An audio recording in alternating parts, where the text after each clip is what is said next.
PM Modi ने अभिजीत मुहूर्त में मुख्य यजमान की भूमिका निभाते हुए तय समय अनुसार रामलला की प्राण प्रतिष्ठा कराई। इसी के साथ राम भक्तों का वर्षों का इंतजार खत्म हो गया, लेकिन कई नेताओं और संतों ने पीएम मोदी के मुख्य यजमान बनने पर ऐतराज जताया था, जिस पर कई सवाल भी उठे। लेकिन प्राण प्रतिष्ठा के बाद जनता को संबोधित करते हुए स्वामी गोविंद देव गिरी महाराज ने सारे सवालों को खारिज किया और बताया कि पीएम मोदी को ऐसे ही यजमान नहीं बनाया गया, बल्कि इसके लिए उन्हें 11 दिन तक एक तपस्वी की तरह रहना पड़ा। स्वामी गोविंद देव गिरी महाराज ने ही प्राण प्रतिष्ठा से 20 दिन पहले प्रधानमंत्री मोदी को इस प्रतिष्ठा के लिए स्वयं अपने लिए क्या क्या सिद्ध करना चाहिए, इसकी नियमावली लिखकर भेजी थी।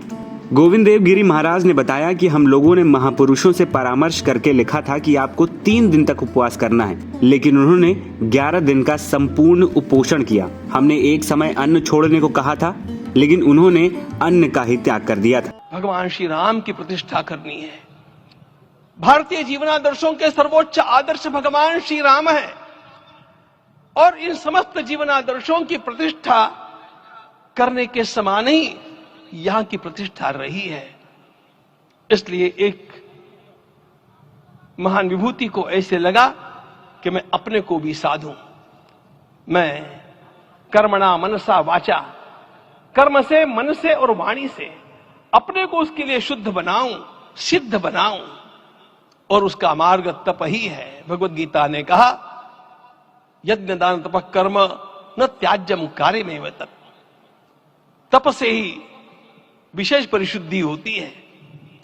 आज मुझे आपको बतलाने समय अंतःकरण गदगद होने की अनुभूति हो रही है।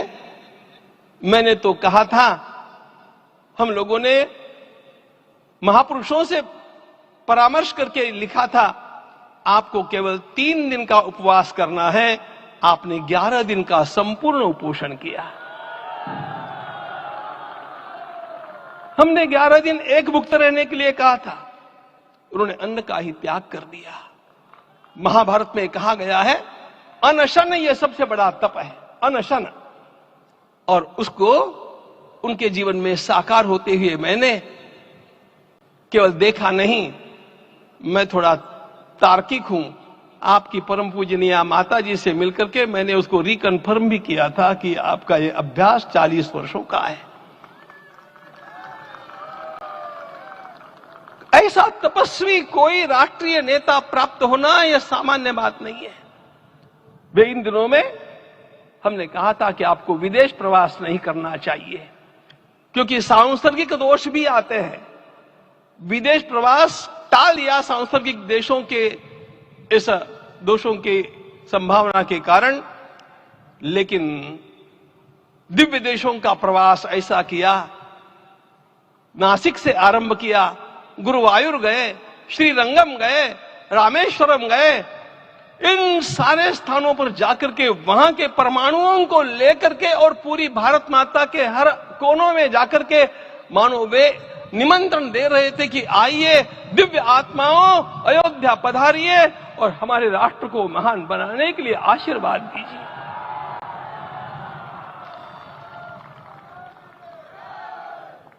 हमने केवल कहा था 3 दिनों तक आपको भूमि शयन करना चाहिए। 11 दिनों से आप भूमि शयन कर रहे हैं। इस कड़कड़ाती ठंड में इस प्रकार का शयन करना, मित्रों, ब्रह्मा जी ने सृष्टि को निर्माण किया। उस समय उन्होंने एक शब्द को सुना था। भारत की संस्कृति का सबसे मूल शब्द है तप, तप इति। हमारे पूज्य गुरुदेव के गुरुदेव परम गुरु कहा करते थे, कांची के परमाचार्य जी महाराज, तपश्चर। मैं जब भी उनसे मिलता था वे कहते थे तपश्चर। आज तप की कमी हो गई है और उस तप को हमने साकार आप में देखा। वहीं शास्त्रों के मुताबिक भगवान के विग्रह की प्राण प्रतिष्ठा जिस यजमान के हाथों होती है, उसे कुछ कठोर नियमों का पालन करना पड़ता है, जिसे यम नियम कहते हैं। पीएम मोदी भी रामलला की प्राण प्रतिष्ठा से पहले 11 दिवसीय अनुष्ठान के दौरान यम नियम का पालन करते हुए नजर आए। राम मंदिर प्राण प्रतिष्ठा के बाद स्वामी गोविंद देव के हाथ से चरणामृत पीकर पीएम मोदी ने अपना उपवास तोड़ा। पीएम मोदी ने रामलला की प्राण प्रतिष्ठा को लेकर 12 जनवरी से विशेष अनुष्ठान शुरू किया। इसी दौरान पीएम मोदी ने अनुष्ठान से जुड़े कड़े नियमों का पालन भी किया था। NBT ऑनलाइन की रिपोर्ट।